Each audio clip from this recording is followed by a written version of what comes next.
After a long day, too, a jury has finally been seated to hear the trial of Brown Deer police officer Devin Kramer.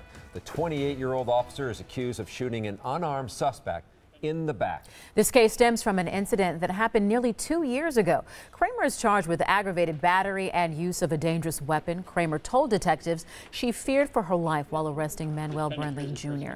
Pete Servakis is joining us live from the Milwaukee County Courthouse with the latest. Well, Shannon and Charles, when you combine yesterday and today, the lawyers in this case spent about 8 hours questioning potential jurors. And as you mentioned, they did just seat a jury within the last 15 minutes or so. Now, some of the questions that those jurors were asked, they were asked about previous experiences with police, whether they've had any positive or negative interactions, also their opinion on firearms, whether they own any guns, even about their personal fitness habits. Now, in total, 14 jurors, the usual 12 plus 2 alternates, are going to hear this case. Now that they're seated up first, we'll be listening to opening statements from the lawyers.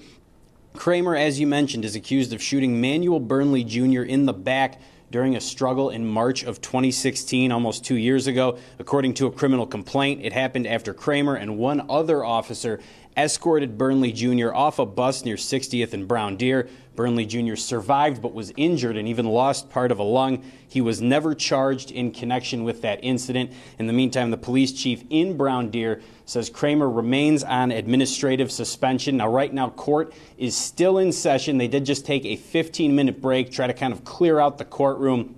And then we should find out in the next 10 to 15 minutes or here whether they will go into opening statements today or whether they're going to hold off on that and start tomorrow morning.